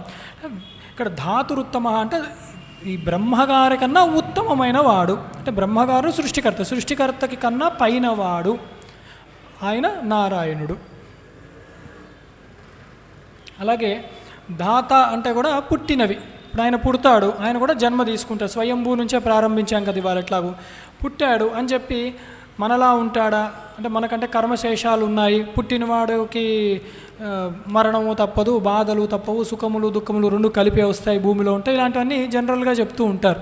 మరి ఆయన ఈ భూమి మీద పుట్టాడు కదా, అందుకని చెప్పి మాయకి వశుడవుతాడా అంటే వశుడవ్వడు. ధాతురుత్తమ, ఉత్తమమైన వాడు, ఆయనకు అంటవు, దీనికి అతీతంగా ఉన్నాడు వాడు. ఆయన ఎక్కడున్నా అతీతముగానే ఉంటాడు. ఆయన ఈ లోకంలో వాడు, ఈ లోకంలో ఒక ఆకారముగా మనకి గోచరిస్తున్నాడు, కానీ ఎప్పుడూ సర్వాంతర్యామి. ఆయన ఒక రూపంలో కూడా ప్రకటింపబడ్డాడు. అందుకే అవతారము దిగి వచ్చాడు. ప్రత్యక్షము అంటే కంటికి కనపడుతున్నాడు, ఆయన ఇంద్రియ గోచరుడు అవుతున్నాడు. అలా అప్రమేయ, అప్రమేయాయ నమః. ఇది అద్భుతమైనది. అంటే ఇదే ఇందాక శబ్ద బ్రహ్మం అన్నాం కదా, అక్కడిది ఇక్కడ రావాలన్నమాట. ఈ పరమాత్మ ఇన్ని విధాలుగా స్వయంభూ అంటున్నారు, ధాతు అన్నారు, విధాత అన్నారు, ధాతురుత్తమ అంటున్నారు, ఇన్ని విశేషాలు చెప్పారు ఇప్పటి వరకు. ఎక్కడ చెప్పారు ఇవన్నీ, ఎలా చెప్పాడు? నాకు తెలియట్లేదు అనుకుంటే ప్రమాణము కావాలి. ఏది నాకు తెలియాలన్నా ఒక ప్రమాణము కావాలి. ఏమిటా ప్రమాణము అంటే ప్రత్యక్ష ప్రమాణం. కంటికి కనపడితే నమ్మేస్తారు, ఇది పుస్తకం, దీన్నేమి వేదంలో చేర్చక్కర్లేదు. కళ్ళకు ఒకటి కనపడుతుంది, ఇది ఆకారంతో ఉంటుంది, అది పుస్తకము, అవసరం లేదు. ప్రత్యక్షంగా కనపడేది వేదాల్లో ఉండవలసిన అవసరం లేదు. అందుకని ప్రత్యక్షంగా ఇంద్రియ గోచరం అవుతున్నాయి. ఊపిరి తీసుకోవాలి, తండ్రి వీళ్ళు, తల్లి వీళ్ళు, అవసరం లేదు. అవి ఒకచోట చెప్తారు, తల్లిని గౌరవించండి, తండ్రిని, అంతవరకే. తల్లిని ఎలా గుర్తుపెట్టాలి, తండ్రిని ఎలా గుర్తుపట్టాలి అలాంటివి ఉండవు. ప్రత్యక్షంగా కనపడినవి కనపడతాయి. అందుకని ప్రత్యక్ష ప్రమాణానికి వేరే అవసరం లేదు. అయితే ప్రత్యక్ష ప్రమాణములు అంటే వీళ్ళు అంటారు విజ్ఞానవేత్తలు అనే భ్రమలో ఉండేవాళ్ళు ఉంటారు చాలామంది. కనపడిందే నమ్ముతాం మేము అంటారు. కనపడేవన్నీ నమ్ముతావా అని అడగాలి. అప్పుడు అవును అంటే వాళ్ళంత పప్పులో కాలేసిన వాళ్ళు ఎవరు ఉండరు. ఎందుకంటే సూర్యుడి ఉదయాస్తమాలు కనపడుతున్నాయి. సైన్సే చెప్తుంది సూర్యుడికి ఉదయము లేదు, అస్తమము లేదు. భూమి దృష్ట్యా చూసినప్పుడు అది ఉదయాస్తమాలులా కనపరుస్తున్నాయి. భూమి తిరుగుతోంది, మరి తిరగడం నాకు కనపడట్లేదు, ఎవరికి తెలియట్లేదు కదా, తిరిగేది తిరగనట్టు గోచరిస్తోంది. అంటే ప్రమాణానికి విరుద్ధంగా ఉన్నాయి. అసలు ఉదయాస్తమాలు లేనిది ఉదయాస్తమాలు ఉన్నట్లు గోచరిస్తోంది. మరి ప్రత్యక్ష ప్రమాణం ఎలాగా? కనపడితేనే నమ్ముతా అంటే ఇప్పుడు అందరం ఇక్కడ ఉన్నాము, ఇప్పుడు మన ఇల్లులు ఉన్నాయా లేవా? అక్కడ తాళాలు వేసి వచ్చాం, నమ్మకం కనపడట్లేదుగా మరి. అందుకే ప్రత్యక్ష ప్రమాణం ఎప్పుడూ ప్రమాణం కాదు, కొన్ని సందర్భాల్లో కుదరదు. అందుకనమాట. అలాగే అందుకని దాని తర్వాత ఇంకొంచెం గొప్ప ప్రమాణం కావాలి. ఏమిటంటే అనుమానం, ఒక ఊహ. అదే ఇప్పుడు మీరు అన్నారు ఇల్లులు అంటే ఉన్నాయి, ఏది ఒక నమ్మకం. అది మరీ కదిలేది కాదు, అది ఒక స్థూలముగా ఉంటుంది, అలా ఎవరో ఎత్తుకొని తీసుకెళ్లేది కాదు, ఇల్లు వరకైతే ఉంటుందని చెప్తారు. ఈశ్వరుడు అనుగ్రహం, మంచి మాటలు వినడానికి వచ్చాం కాబట్టి ఆయనే కాపాడుతాడు అని ఒక నమ్మకం. అనుమాన ప్రమాణం ఎలా ఉంటుందంటే కంటికి ఒకటి కనపడుతూ ఉంటుంది. అంటే ఒక కొండ మీద పొగ కనపడుతూ ఉంది, అయ్యో కొండలోంచి పొగ వస్తోంది అని ఎవడు అనుకోడు. కొండలో అగ్ని ఉంది, అగ్ని ఉంది కాబట్టే పొగ వస్తోంది అని ఒక అనుమానం. మనకెట్లా తెలుసు? ఇంట్లోనో ఎక్కడో మనం చూసాం, పొయ్యి దగ్గర ఎక్కడో చూసినప్పుడు ఇలా పొగ, అగ్ని ఉన్న చోటే పొగ వస్తూ ఉన్నది, అది మనకి తెలుసు. కాబట్టి ఇక్కడ కూడా ఆ అనుమానం చేశామన్నమాట. దాన్ని బట్టి ఎక్కడైతే అగ్ని ఉంటుందో అక్కడ పొగ వస్తుంది అని ఒక నిర్ధారణ చేసాం. ఆ అనుమానంతో దొరుకుతాడా పరమాత్మ? అలా కూడా దొరకడు. ఎందుకంటే అనుమానంలో కూడా ఏదో ఒక వస్తువు ఇంద్రియ గోచరం అవ్వాలి. పొగంటూ కనపడితే కదా అగ్ని ఉందన్నాము, అట్లా కూడా కనపడట్లేడు. మరి ఎలా? ఉపమానము, ఒక పోలిక పెడదాం పోని. ఏమిటా పోలిక అంటే చంద్రుడులాగా ఆయన చల్లగా ఉంటాడు, సూర్యుడులాగా ప్రకాశవంతుడు పరమాత్మ, ఆకాశము వలె అఖండముగా ఉంటాడు. అంటే ఉపమానం ఎప్పుడూ కూడా కొంతవరకు ఏదో ఒక గుణము, ఒక లక్షణాన్ని మాత్రమే చేరుకుంటోంది, అన్నీ లేదు. ఇప్పుడు చంద్రుడిలాగా చల్లగా ఉంటున్నాడు పరమాత్మ, అమృత తత్వముని ఇస్తున్నాడు, సూర్యుడిలాగా ప్రకాశిస్తున్నాడు. చంద్రుడిని సూర్యుడిని పరమాత్మతో పోల్చాం ఒక గుణం, కానీ సూర్యుడికి ఉన్న లక్షణం చంద్రుడికి లేదు, చంద్రుడికి ఉన్న లక్షణం సూర్యుడికి లేదు. రెండిట్లో లక్షణం ఈయనకున్నాయి. అంటే ఈయన లక్షణమే ఆ రెండిట్లో వేరువేరుగా ఉన్నాయి వివిధ కార్యాలుగా. కానీ ఉపమానము కొంతవరకే తీసుకెళ్తుంది. యథాతథంగా తెలిస్తే ఇదే అని చెప్పచ్చు, అలా లేదు. అందుకని ఉపమానము కొంతవరకే వెళ్తుంది. మరి ఎలాగా పరమాత్మ అంటే శబ్ద బ్రహ్మమే, వేదమే ప్రమాణం. వేదము చెప్పింది బ్రహ్మం ఉంది, బ్రహ్మ సత్యం జగన్మిథ్య జీవో బ్రహ్మైవ నాపరః. బ్రహ్మము మాత్రమే సత్యము, జీవుడు బ్రహ్మం ఒకటే, ఏకమేవాద్వితీయం బ్రహ్మ. సర్వం కల్విదం బ్రహ్మ, అంతటా ఉన్నది బ్రహ్మము మాత్రమే. అలా అనేక చోట్ల ఉన్నది మాత్రము బ్రహ్మమే. ఆయనే సగుణ సాకారంగా వచ్చినప్పుడు రుద్రుడు అంటున్నాము, అందుకే రుద్ర సూక్తం ఉంది. విష్ణు అంటున్నాము, విష్ణు సూక్తాలు ఉన్నాయి, పురుష సూక్తాలు ఉన్నాయి, శ్రీ సూక్తాలు ఉన్నాయి. అనేక విధాలుగా వర్ణిస్తున్నాము ఆ పరమాత్మనే అని తెలుసుకోవాలి మనం. మరి ఇదమిద్దముగా చెప్తోందా? ఎందుకంటే ఇక్కడ కూడా ఇప్పుడు శ్రీ సూక్తంలో అమ్మవారే అన్నిటికన్నా ఉత్తమమైనది, ఆవిడే గమ్యము అని చెప్తున్నారు. పురుష సూక్తంలో ఆయనే అంతిమము, ఆయనే గమ్యము అంటున్నారు. రుద్ర సూక్తం అదే శ్రీ రుద్రంలో ఈశ్వరుడు శివుడే గమ్యం అంటున్నారు. మరి ఇది ఎట్లా పొసుకుతుంది అంటే ఇవన్నీ నామరూపాలుగా చూడడం వల్ల నీకు ఇట్లా అవుతోంది తప్ప ఇదమిద్దం ఇదే బ్రహ్మమని చెప్పడానికి ఎవరి తరము కాదు. ఏదో ఒక గుణం ఆయన తీసుకుంటేనే మనము ఆ బ్రహ్మాన్ని చేరుకునే ప్రయత్నం చేస్తున్నాం. ప్రయత్నం అంతవరకే. మరి ఎలాగ చేర్చుతాం బ్రహ్మం అంటే ఒకటి చెప్పింది వేదాంతమే, ఒకటి చెప్పింది ఏమిటంటే వ్యతిరేక దిశలో ప్రయాణం చేయి. ఏమిటంటే నీకు కనపడేవన్నీ ఇది కాదు, ఇది కాదు, ఇది కాదని తీసిపాడే. నయితి విశ్వం కనపడుతోంది, విశ్వం కాదు. నా శరీరం కనపడుతుంది, ఇది కాదు. ఊహ కొంచెం ఆలోచిస్తాం, ఊపిరులు ఉన్నాయి, ఊపిరి బ్రహ్మం కాదు. దానికి ఒక ప్రక్రియ ఉంది ఎలా అర్థం చేసుకోవాలని ప్రకరణ గ్రంథాల్లో కూడా శంకరాచార్యులు చాలా గొప్పగా ఇచ్చారన్నమాట. అలాగా నిషేధించగా దేన్ని నిషేధించలేక మిగిలిపోతామో మాట అంటే నిషేధించడానికి ఒకటి, నిషేధించడానికి నీవు కూడా ఉండకుండా త్రిపుటి ఐక్యమైపోతుందో ఎలా అనుభవముతో, అదే నీ యొక్క స్వరూపము, అదే పరమాత్మ అని చెప్పింది వేదం. అలాగనమాట అలా పరమాత్మను తెలుసుకోవాలి. అందుకని ఇంత ప్రాసెస్ ఉంది. ఇదమిద్దమని చెప్పలేము, ఇది అని వేదము కూడా నేరుగా చెప్పలేదు, తటస్థముగా సుమారుగా చెప్పింది పరబ్రహ్మ స్వరూపాలు ఇలా ఉంటాయి అని.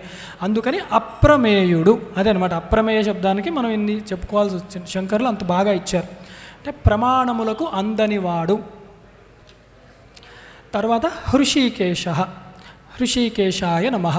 హృషీకములు అంటే ఇంద్రియములు అని. హృషీకాని ఇంద్రియాణి యస్య వశే వర్తంతే స పరమాత్మ హృషీకేశ. ఈ హృషీకములు శబ్దంతో ఇంద్రియములే చెప్పబడుతున్నాయి. నా ఇంద్రియములకు అధిష్టానమై ఉన్నవాడు అంటే 11వ పంచేంద్రియములు చెప్పినా దానిపైన కూడా మనస్సు ఎలాగూ ఉంటుంది, దానికి కూడా అధిష్టానమై. ఇక్కడ మళ్ళీ మనస్సు శబ్దంతో పూర్తి అంతఃకరణాన్ని తీసుకోవాలి. అంటే మనోబుద్ధి చిత్త అహంకారము కూడా, జీవభావన కూడా తీసుకోవాలి. మనస్సు సంకల్ప వికల్ప సంఘాతములు, ఇది కావాలి అది వద్దు అంటూ ఉంటుంది. బుద్ధి అన్నది ఇది మంచి అది చెడా చెప్తూ ఉంటుంది. చిత్తం అన్నది ఏమిటి? ఈ మనస్సు బయట తిరుగుతూ ఉంటుంది, అదంతా తీసుకొచ్చి లోపల వేసుకుంటూ ఉంటుంది, ఒక రిపాజిటరీలో ఒక బ్యాగ్ లాగా. అది చిత్తం. అందుకే చిత్తశుద్ధి అంటారు. ఆ లోపల అన్ని జ్ఞాపకాలు అంతా చెత్తాచెదరం, ఈ జీవభావన మమకారాలు అహంకారాలు ఉంటే పరమాత్మను కూర్చోబెట్టలేమంటే అవగతము కాడు. అంటే నీళ్ళల్లో మొత్తం మట్టి అవన్నీ ఉంటే కింద ఏముందో తెలియదు, లోపల నిధి ఉన్నా కనపడదు. ఆ చెత్తని తొలగించడంతోనే ఉన్న పదార్థం కనపడుతుంది. అందుకని చిత్తశుద్ధి కావాలి. ఈ మనోబుద్ధి చిత్తములు ఎందుకు వచ్చాయంటే అహంకారం, అహం అన్న భావనతో వస్తుంది. ఈ అహము ఈ మనోబుద్ధి చిత్తహంకారాల నుంచి బయటకు వచ్చేసింది, నా యందు లేదది. అందుకని ఇవి నేను కాదు, ఇవన్నీ ఎందుకు వస్తున్నాయి అంటే వీటిలన్నిటికీ ఒక యజమాని ఉన్నాడు, ఆయన శక్తి. అందుకే గీతలో కూడా ఆయన్ని గుడాకేశ అంటున్నారు, సాధకుణ్ణి చెప్పేవాడిని హృషీకేశ అంటున్నారు. అంటే వినడానికి సిద్ధంగా మనస్సు పెట్టి ఆయన నుంచున్నాడు. ఆ మనస్సు యందు ప్రభావము కలిగించగలిగే శక్తి హృషీకేశుడికి ఉన్నదన్నమాట. అందుకు ఆయన హృషీకేశుడు. అలాగే హృషీకేశుడికి ఇంకో గొప్ప భాష్యం కూడా శంకరులు ఇచ్చారు. సూర్యరశ్మిర్ హృషీకేశ పురస్తాత్ అన్నారన్నమాట. అంటే సూర్యుడి యొక్క కిరణాలను కూడా హృషీకేశములు అంటారు అని. అందుకే సూర్య సంబంధంగా కూడా విష్ణు సహస్రనామం మనకు బాగా అవగతం అవుతూ ఉంటుందన్నమాట. అందుకే సూర్యుడు చంద్రుడు యొక్క ప్రకాశవంతము ఆనందంగా ఉంటుంది. నిజంగా సూర్యుడు రాకపోతే మనకే చాలా డల్గా ఒక రకంగా అనిపిస్తూ ఉంటుంది అన్నమాట. అది చూస్తే రోజు ఉండేదే, మన చిన్నప్పటి నుంచి చూస్తున్నాం, కానీ ఒకసారి చూసినప్పుడు ఒక ఆనందం, ఉన్నాడు, సూర్యుడు కనపడ్డాడు, చంద్రుడు కనపడ్డాడు అంటే ఏదో అంటే అదో విచిత్రం. మనం లేనప్పుడు వాళ్ళు ఉన్నారు, మనం వెళ్ళిపోయాక వాళ్ళు ఉంటారు. అదో సత్యం, చిన్న సత్యం అన్న భావన అక్కడ కూడా భాషిస్తూ ఉందన్నమాట వాళ్ళల్లో. అయితే వాళ్ళు మనమేమో చూస్తున్నాం మన ఇంద్రియాలతో, పలకరిస్తున్నాం అట్లా. మరి వాళ్ళు ఎలా పలకరిస్తున్నారు సూర్యచంద్రులు అంటే వాళ్ళ కాంతి స్వరూపముగా మనల్ని తాకుతున్నారన్నమాట. అలా హృషీకేశులు అని. అలాగే పద్మనాభ, పద్మనాభాయ నమః అంటే పద్మముయే నాభిలో ఎవరికి ఉంటుందో ఆయన పద్మనాభము. అదేంటి నాభిలో పద్మం పెట్టుకోవడం ఏంటంటే దానిలో ఒక విశేషం, అదేం ఉత్తి పద్మం కాదు, అది దానిలో చతుర్ముఖ బ్రహ్మగారు ఉన్నారు, సృష్టికర్త ఉన్నారు. నాభి అంటే మధ్యస్థానము, చతుర్ముఖ బ్రహ్మగారికి కూడా ఆది అధిష్టానము అయ్యి ఉన్నవాడు పద్మనాభుడైన ఆ శ్రీమన్నారాయణ మూర్తి. అది అలా అర్థం చేసుకోవాలి. అంటే మనకి విగ్రహ రూపాల్లో లేదా ధ్యానమూర్తిలో ఎందుకు అలా చూపిస్తారు అంటే అధిష్టానముగా ఉన్నారు, దాని నుంచి ఇలా ఉద్భవించిన వాడు అని తెలియడానికి. అందులో విచ్చుకున్నది, అది ముడుచుకుపోయినది కాదు. అంటే ఈయనకి ఆయనకి కనెక్షన్ ఉంది, ఈయననే బ్రహ్మస్వరూపానికి శక్తి, అంతే కదా. తల్లికి బిడ్డకి కూడా నాభి సంబంధమే ఉంటుంది. ఈవిడ ఏది తింటూ ఉంటుందో బిడ్డ కూడా లోపల అది తింటాడు.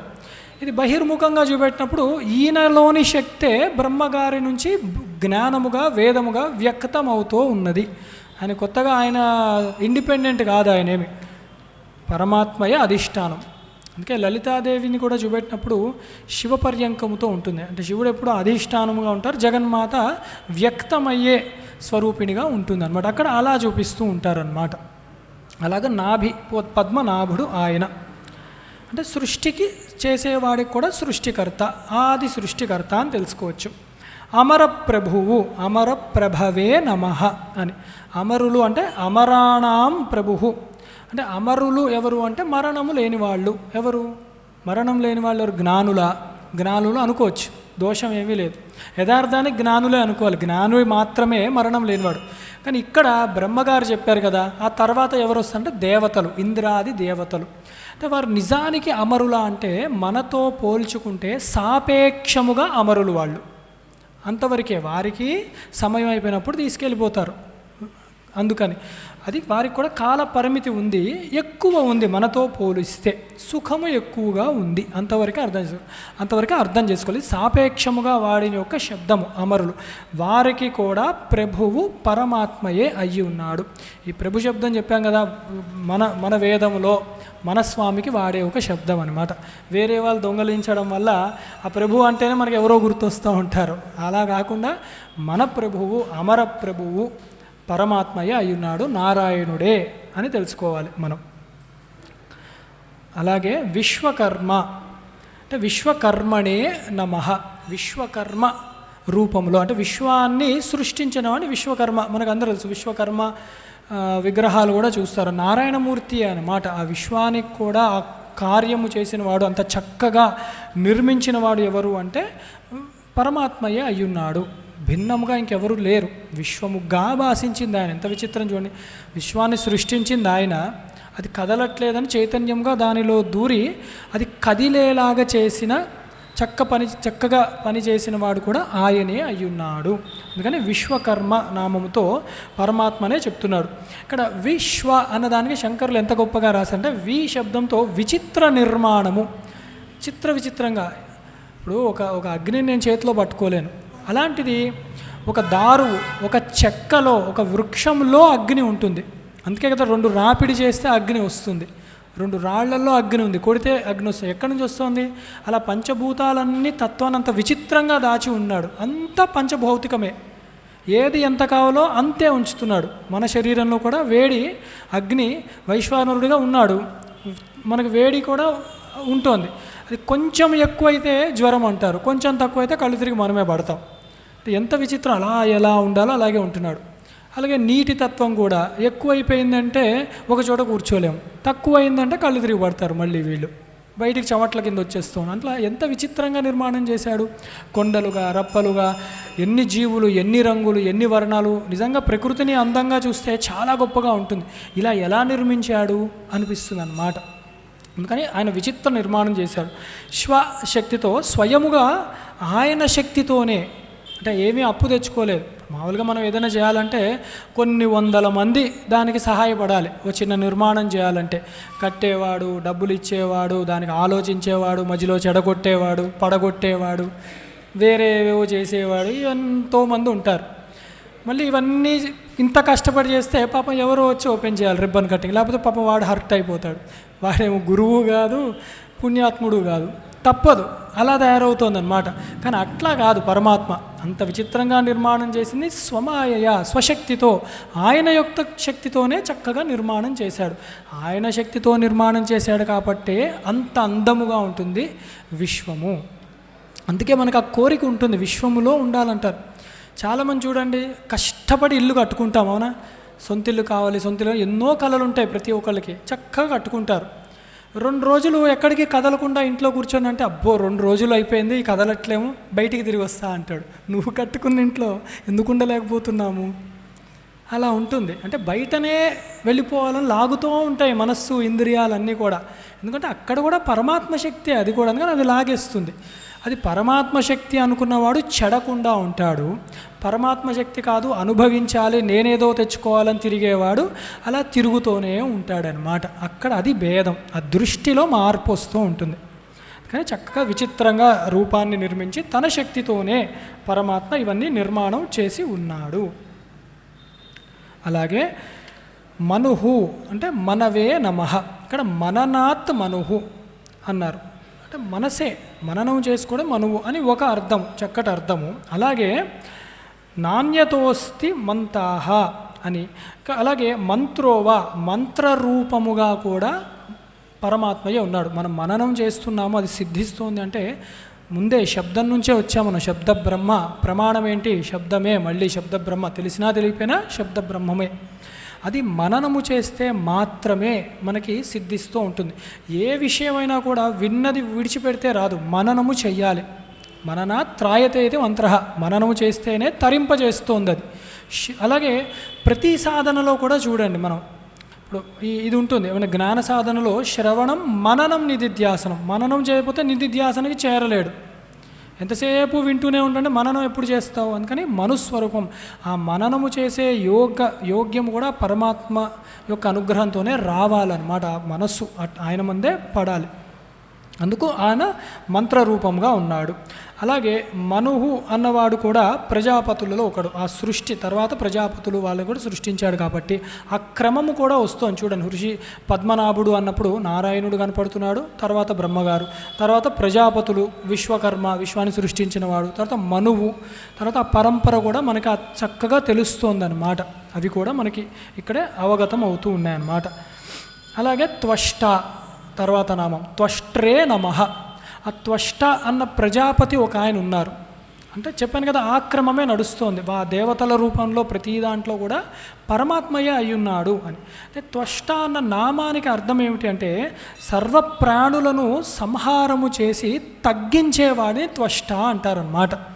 అంటే సంహార సమయంలో క్షీణింపజేస్తూ ఉంటాడు. అంతే కదా, ఎవరైనా పాపం వెళ్ళిపోయే సమయం వచ్చినప్పుడు ఇంద్రియాలు తగ్గిపోతూ ఉంటాయి, మనస్సు గోచరం కాదు, కళ్ళు సరిగా కనపడవు, ఏమిటో ఒక భ్రమ కలుగుతూ ఉంటుందన్నమాట. సన్నిపాతం అంటారు దాన్ని శాస్త్రంలో. అంటే సన్నిపాతం అంటే ఆ సంధి సమయం వచ్చేసింది, శరీరం విడిచిపెట్టడం, ఏమిటేమిటో మాట్లాడుతూ ఉంటారన్నమాట పాపం. అందుకని ఆ సన్నిపాతం సమయంలో కూడా ఆ ఇంద్రియ శక్తి ఎక్కడ తగ్గుతోందంటే త్వష్ట అన్న రూపంలో స్వామియే హరిస్తూ ఉన్నాడు. హరి, ఆయన పేరే హరి, ఆయన హరుడు, అలాగనమాట. అందుకని ఆయన్నే చెప్తున్నారు. అలాగే త్వష్ట ప్రజాపతి కూడా ఉన్నారు అని తెలుసుకుంటే సరిపోతుంది. అలాగే స్థవిష్ఠ, స్థవిష్ఠాయ నమః అన్నది ఇంకో నామం. అతిశయేన స్థూల అంటే మిక్కిలిగా పరిమాణము కలిగిన వాడు. స్థవిష్ఠ అంటే స్థూలముగా, అంటే మిక్కిలిగా ఉన్నవాడు, అంటే బలముగా. ఏ అవతారం తీసుకోండి, ఆయన ఏ రూపాలు తీసుకోండి, ఇప్పుడు చెప్పిన విభూతులన్నీ తీసుకోండి, ఆ యొక్క జాతిలో అవే గొప్పవి, అవే బలమైనవి, వాటికన్నా పై స్థాయి ఇంకేమీ లేవు. అలాంటివి నాగులలో ఒకవేళ అనంతుడు అంటే ఆయనే గొప్పవాడు, సర్పాలలో వాసుకి అంటే సర్పజాతిలో మళ్ళీ వాసుకే గొప్పది, పక్షుల్లో గరుత్మంటే ఆయనే గొప్పవాడు. అలాగా ఎక్కడ చూసినా ఆయన కన్నా గొప్పవాడు ఇంకా ఎవరూ లేరు కూడా. అలాగే స్థూలముగా ఉన్నాడు అంటే ఇప్పుడు మనకి కనపడే ఒక దృశ్య ప్రపంచం కన్నా అగోచరమైన ప్రపంచం కూడా ఉంది. అందుకే ఈ విజిబుల్ యూనివర్స్ అంటాం మనం మాట్లాడేటప్పుడు కూడా. వాళ్ళకి పాపం తెలుసు, అది కాకుండా త్రిపాదూర్ధ్వ ఉతైత్ పురుష అని మన వాళ్ళు ఎప్పుడో చెప్పారు. అది అందుకునేది కాదు, అది ఒక అంచనా వేసుకుంటూ వెళ్తున్నారు అంతే. ఆ గమ్యం వాడు ఏదో చేరిపోయి అటు చివరి నుంచి నేను వచ్చేసానిటు అని చేయి పట్ల వాడు ఇక్కడ నుంచి ఏదో కాంతి వేగాలతో వాడు క్యాలిక్యులేషన్ చేసుకొని చెప్తున్నాడు, ఇంత ఉంది, అంత కనపడుతుంది, అది దాటి కూడా ఇంత ఉంటుంది, దీనికి 2 రెట్లు ఉంది, 3 రెట్లు ఉంది అని వాళ్ళు చెప్తారు, అంతవరకే. అలాగా మనం చూడలేము కాబట్టి స్థూలముగా ఎంత బలముగా ఉంటుందో అదంతా కూడా ఆయనే, కనపడేదంతా ఆయనే, కనపడింది కూడా ఆయనే. అందుకని స్థవిష్ఠ, బలముగా స్థూలముగా కూడా గట్టిగా నిబ్బరముగా, స్థాణువు అన్నాగా ఇంకా కదలడానికి ఏం లేదు, ఆయనే ఉన్నాడు అన్నమాట, ఆయన బలంతోనే ఉంది. ఎవరిచే జనించు అన్నప్పుడు ఆయన ఎవరి వల్ల పుట్టుకలవన్నీ వస్తుందంటే ఆయన బలమే అది. అందుకని బలము అందరిలో కూడా ఆయనే బలస్వరూపుడుగా ఉన్నాడు అని తెలుసుకుంటే సరిపోతుంది మనం. అలాగే స్థవిరో ధ్రువ, స్థవిరాయ ధ్రువాయ నమః అంటే ఇది పురాణ పురుషుడు, అంటే ఎప్పటి నుంచో ఉన్నాడు, ఈ మధ్య ఉన్నాడా పరమాత్మ, ఈ మధ్యకాలంలో వచ్చాడా, అలా లేదు. ఈ సృష్టికి పూర్వం కూడా ఎప్పుడు పురాణంలో కూడా ముందు ఉన్నాడు, పురాణ పురుషుడు, పురాణాల్లో కూడా చెప్పబడ్డాడు. చాలామంది పురాణం అంటే తక్కువదేమో, పురాణం అంటే పాతది అని కాదు, నవమైనది, ఎప్పుడూ అలాగే ఉంది అది. సూర్యుడు పురాణుడు అన్నాం అనుకోండి, అంటే పాత పడిపోయాడండి సూర్యుడు, కొన్ని మరకలు వచ్చాయి మన ఇంటి అద్దంలాగా అని కాదు కదా, ఎప్పుడో వాడు మార్పు లేనివాడు అని అర్థం. పురాణము అంటే ఎప్పుడు మార్పు లేదు, అప్పుడు ఎలా ఉన్నాడో ఇప్పుడు అలాగే ఉన్నాడు. అందుకని స్థవిరో ధ్రువ అంటే సనాతనమైన పరమాత్మ ఇన్ని యుగాలు గడిచిపోయి, ఎన్ని సృష్టిలు గడిచిపోయి ఆయన అలాగే ఉన్నాడు, మార్పు లేదు ఆయనకి. అది స్థవిరో ధ్రువ, పురాణంకి అర్థం అది. అలాగే తర్వాతది అగ్రాహ్య శాశ్వత కృష్ణో లోహితాక్ష ప్రతర్ధన ప్రభూత త్రికకుబ్ధామ పవిత్రం మంగళం పరం అని పరమాత్మ యొక్క నామాలు ఇంకొన్ని చక్కగా చెప్పారు. ఏమిటంటే అగ్రాహ్య అంటే గ్రహించడానికి శక్యము కానివాడు. దేనితో గ్రహిస్తాం ఏదన్నా కూడా? ఇంద్రియాలతో. అది జ్ఞానేంద్రియాలు అవ్వచ్చు, పంచేంద్రియాలతో కూడా తీసుకుంటాం. అలాగా దొరికేవాడు కాదు పరమాత్మ. అగ్రాహ్య కర్మేంద్రియ అయిన గ్రాహ్యతే న గ్రాహ్యతే ఇది, కర్మేంద్రియాలతో ఆయన దొరికేవాడు కాదు. అదే వేదంలో కూడా చెప్పారు, యతో వాచో నివర్తంతే అప్రాప్య మనసా సహా అని. అంటే ఎక్కడైతే మనసు వాక్కులు కూడా ఆగిపోతాయో, అదే చెప్పాక వాక్కు చేరదు, ఇదమిద్దంగానే చెప్పుకుంటాం. సుమారుగా ఇలా ఉంటాడు పరమాత్మ, సచ్చిదానందుడు, ఏకమేవాద్వితీయం బ్రహ్మ, సర్వదం కలు, అంతేనా అంటే అలా కూడా చెప్పలేం, సుమారుగా అని చెప్తామన్నమాట. అందుకని ఈ వాక్కులు చేరవు. పోనీ మనసుతో చెప్పండి, నేను ఊహించుకుంటాను, దీనికి ఇన్ని రెట్లు ఉంటాడా, దానికి అన్ని రెట్లు ఉంటాడా, అది కుదరని పని. యతో వాచో నివర్తంతే అప్రాప్య మనసా సహ, మనసు కూడా పరమాత్మని చేరుకోలేదు. మరి ఎట్లా? అనుభవంతో తెచ్చుకోవాలి. నీ స్వభావాన్ని, మనసును కూడా జయించి. ఎందుకన్నారంటే మనసు బయటికి వెళ్తూ ఉంటుంది కదా, అందుకే మనసుతో చేరుకోలేవు. అంటే మన ఏవ మనుష్యాణం కారణం బంధమోక్షయో, మనస్సే బంధానికి మోక్షానికి కారణం.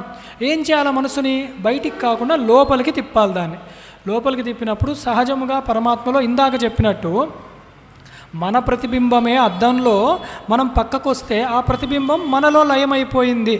అలాగా ఆ మనస్సు ఎప్పుడైతే పరమాత్మని నేరుగా చూడగలుగుతుందో చిత్తశుద్ధి అయిన తర్వాత విచారణతో, అప్పుడు ఆ మనస్సు పరమాత్మలో లయమైపోతుంది. అదనమాట. అందుకని అగ్రాహ్యుడు పరమాత్మ. శాశ్వత, శాశ్వతాయ నమః. శశ్వత్ సర్వేషు కాలేషు భవతీతి. శ్వః అంటే రేపు అన్నమాట. అశాశ్వతం అంటే రేపు లేని దాన్ని అశాశ్వతం అంటున్నాం మనం. శాశ్వతుడు అంటే రేపు అని పరిమితి ఏం లేదు, శాశ్వతుడు ఎప్పుడూ ఉంటాడు. సర్వకాలేషు, అన్ని కాలంలో, భూత భవిష్యత్ వర్తమాన కాలాల్లో, అన్ని కాలాల్లో కూడా ఎప్పుడూ ఉండేవాడు పరమాత్మ. అలాగే కృష్ణ అంటే కృష్ణాయ నమః. అసలు ఇక్కడ మన కృష్ణాయ నమః మన నామాల్లో కూడా ఒకటి వచ్చింది మనకి. కృష్ణుడు అంటే ఆకర్షించేవాడనమాట, కర్షణశీల కలిగినవాడనమాట. అంటే తనలో లాగేసుకునేవాడు కృష్ణుడు. అంటే ఇప్పుడు రంగులలో చూసినప్పుడు కృష్ణవర్ణం అంటాం మనం, అంటే నలుపుని సుమారుగా కృష్ణవర్ణం అంటామన్నమాట. అది ఎలా ఉంటుందంటే ఏ రంగు దానిలో వేస్తే దానిలో కలిసిపోతూ ఉంటుంది. అలాగే ఆకాశము అవన్నీ కూడా నీలముగా ఉన్నాయి. సముద్రం కూడా బాగా లోతైన చోటు చూస్తే నీలముగానే ఉంటాయి. అంటే నీలము ఎప్పుడు లోతుకి, రహస్యానికి, అంటే డెప్త్, దానికి చెప్తుంది. అది ఇలా వెళ్ళే కొద్దీ వస్తూనే ఉంటుంది. అది లోపలైనా పైనైనా రంగులలో అయినా కూడా ఆ నీల రంగుకి, ఆ కృష్ణ వర్ణానికి ఉన్న శక్తి అలాంటిది. అందుకే కృష్ణ పరమాత్మకు ఆ పేరు ఎందుకు పెట్టారంటే ఆయన గుణం ఒకటి కృష్ణ. ఏమిటి ఆ యొక్క అవతారంలో ఆయన పెట్టుకున్న పని ఏమిటి? అందరినీ ఆకర్షిస్తున్నాడు, అందరినీ సత్పురుషుల్ని దుష్టులను కూడా తరింపజేద్దామని. అందుకే కంసుణ్ణి, శిశుపాలుని వాళ్ళకు కూడా ఆయన అక్కడక్కడే ఇంకా వేరే పని పెట్టుకోలే, నీ పని తర్వాత చూస్తా అని పెట్టుకోలే, ఆ అవతారంలోనే లాగేసుకున్నాడు ఆయనలోకి వారి పుణ్యపాప విశేషాలతో. అలాగా ప్రతి ఒక్కళ్ళని తరింపజేశారు. చేస్తూ మనందరికీ కూడా తర్వాతి కాలంలో గీత లాంటి గొప్ప గ్రంథాన్ని కూడా వారు ఇచ్చి ఎల్లప్పుడూ ఆయన స్వరూపంగా ఉండిపోయారు. గీతావచనంలో పరమాత్మయ్య ఉంటున్నాడు అనమాట. ఆయనే స్మరిస్తున్నాం గీతావచనంలో. అందుకని అలాగ అందరినీ ఆకర్షించేవాడు, కర్షణ శక్తి కలవాడు, అంటే లాక్కునేవాడు ఆయన వైపు. అందుకే ఎంత గొప్పవాళ్ళన్నా కూడా ఆ మూర్తికి, ఆ రూపానికి, ఆ మహిమలకు మనము ముగ్ధులం అవ్వాల్సిందే అన్నమాట. అలాంటి వాడు కృష్ణుడు. అందుకే కృష్ణాయ నమః అని ఆ పరమాత్మనే మనము నమస్కారం చేసుకుంటున్నాము. తర్వాత లోహితాక్ష. లోహితము అంటే సుమారు కొంత ఎరుపు రంగు. లోహితం అంటే యథార్థానికి కాపర్ ఆ రంగులో ఉంటుంది, ఎరుపు రంగుకి అని కూడా చెప్తాం. ఇంకా వృషభో లోహితాక్ష అని చెప్పి రుద్రంలో ఉంటుందన్నమాట. శ్రీరుద్రంలో ఈశ్వరుడికి చెప్తాడనమాట. ఇందాకే కర్షణుడు అన్నాం కదా, అంటే లాక్కునేవాడు. త్వష్ట, స్థవిరోధ్రువ శబ్దాలతో ఎప్పుడూ ఉండేవాడే. అంటే ఆయన తప్ప మిగతావేవి ఉండవు, ఆయనలో లాగేసుకుంటున్నాడు, లీనం అయిపోతున్నాయి. ఎవరు? బ్రహ్మాది స్తంభ పర్యంతములు అన్నీ కూడా లాగేసుకుంటున్నాడు ఆయన. లయకారకుడుగా ఆయనే ఉంటున్నాడు. అందుకని ఆయన కళ్ళు ఎలా ఉంటాయంటే సౌమ్యంగా ఉండవు, ఎర్రగానే ఉంటాయన్నమాట. అలాగే లోహితాక్షుడు. లేదా పైన చూసినప్పుడు పద్మాక్షుడు, పుండరీకాక్షుడు, పద్మములు ఎర్రగా ఉంటాయి. అంటే మన దృష్టి చూసారా, అదే ఎరుపు. సాత్వికంగా మనం చూడాలంటే పద్మాక్షుడైన, లేదండి నేనేదో తప్పు చేశాను అన్న భావన ఉంటే లోహితాక్షుడైన. అంటే భయకృత్ భయనాశన, ఆయనే, రెండు ఆయనే చేస్తూ ఉంటాడనమాట. అందుకే మనం తప్పు చేసినప్పుడు మనకి తెలుసు లోపల, ఎంతమందిని మభ్యపెట్టినా పరమాత్మ దగ్గరికి వచ్చినప్పుడు ఆ గిల్టీ ఫీలింగ్ అనేది లోపల వస్తుంది. అప్పుడు ఆయన కళ్ళు ఎర్ర చేసే చూస్తాడనమాట. శరణాగతి పొందితే కళ్ళు అలాగే ఉంటాయి, కానీ పద్మాలవి చల్లదనం, ఆర్ద్రత ఉంటుందన్నమాట ఆ కంటికి. ఆయనే కాపాడుతాడు మనల్ని. అందుకు లోహితాక్షుడు పరమాత్మ. అలాగే ప్రతర్ధన, అంటే ప్రళయే భూతాన్ని ప్రతర్ధయతి హీనస్థితి. ప్రళయకాలంలో అందరినీ హింసిస్తూ మర్దనం చేస్తాడనమాట. అదేమి బాగుందండి, ఒక కారు వచ్చింది ఎక్కి ఊరికి వెళ్తామన్నట్లు ఉండదు. ప్రళయం వచ్చిందంటే గుండెలు అదిరిపోతాయి. మార్కండేయుడు అంతటి వాడు చెప్పాడనమాట ఆ మాట. మార్కండేయ పురాణం అది అన్ని ప్రారంభించేటప్పుడు పరమాత్మను అడుగుతారు, నువ్వు చెప్పు, చూసావు కదా ఇదంతా ఎలా, అంటే ఇన్ని కల్పాలు బ్రతికున్నావు కదా మార్కండేయ, నువ్వు వర్ణించు ప్రళయకాలం ఎలా ఉంటే. నేను తలుచుకుంటే భయం వేస్తుంది, ఒర్లు గగ్గురుపాటు అవుతోంది. ఈయన ఎలా ఉన్నా అంటే శరీరాన్ని వీళ్ళు జ్ఞానులు విడిచి వీళ్ళు అవ్యక్త రూపాన్ని పొంది అది దర్శించాక తర్వాత వస్తారు. అలా మళ్ళీ శరీరాన్ని తీసుకుంటారు. అలాగ వీళ్ళు సేవ్ అవుతారనమాట. మళ్ళీ అలా కల్పాలు గడుస్తూ ఉంటారనమాట. కాకభుషుండి వీళ్ళందరూ కూడా అలాగే చేసిన వాళ్ళు అనమాట. అవ్యక్తాన్ని పొంది సాక్షిగా దాన్నంతా చూసి మళ్ళీ వ్యక్త రూపాన్ని పరుస్తారు వాళ్ళు. అలా అన్నాడనమాట. అది మన వల్ల కాదు చూడ్డము, అది తలుచుకుంటే భయం వేస్తుంది నాకు. ఈయనకి చావేం లేదు, మృత్యుంజయుడే మార్కండేయుడు, అయినా కూడా అది దృశ్యానికి అంత భయం పట్టుకుందనమాట. చెప్పాడు, అదంతా లయం చేసి చక్కగా శేషశాయి అయ్యి ఒక చక్క వటపత్రం మీద చిన్న బాబులాగా ఆయన తిరుగుతూ ఉంటాడు. ఈ పరమాత్మయే, ఈ కృష్ణుడే అని చెప్తాడనమాట మార్కండేయుడు. అలాంటి రూపం ఆయన ఎప్పుడూ కదిలిపోడు అనమాట. ప్రళయం అలా ఉంటుంది. అందుకని ప్రళయకాలంలో ఎప్పుడు మర్దిస్తాడనమాట అందరినీ కూడా, ప్రదర్దన అని. అందుకని అందరినీ హింసిస్తాడు. ఇక చూసారా, ఇప్పుడు హింసకి సంబంధించి అంటే లయానికి సంబంధించిన అనేక రూపములుగా చెప్తున్నారు. బ్రహ్మాది స్తంభ పర్యంతము కూడా చెప్తూ ఉన్నారన్నమాట. తర్వాత ప్రభూత, అంటే ప్రభూతాయ నమః, అంటే చక్కగా మంచిగా ప్రకటితం అవుతున్నాడు. ఎప్పుడు వచ్చినా మీరు చూడండి, పరమాత్మ రాముడుగా వస్తే రామగీత ఇచ్చాడు, కృష్ణుడిగా వస్తే కృష్ణగీత ఇచ్చాడు, నరసింహుడుగా వస్తే ఒక తత్వాన్ని ప్రకటిస్తున్నాడు ఆయన, ద్వంద్వాతీత స్థితి. మత్స్యముగా వచ్చినప్పుడు మత్స్య పురాణాన్ని ఇస్తున్నాడు ఆయన. అలాగే ఎప్పుడు వచ్చినా జ్ఞానస్వరూపమే, అది మటుకు మర్చిపోవట్లేడు. ఆయన స్వయముగా జ్ఞానస్వరూపుడు కాబట్టి దాని ఒక అంశాన్ని మనకి చక్కగా బోధ రూపంలో ఇచ్చే వెళ్తున్నాడు అన్నమాట. అందుకని జ్ఞానైశ్వర్యము రూపముతోనే ఉంటున్నాడు.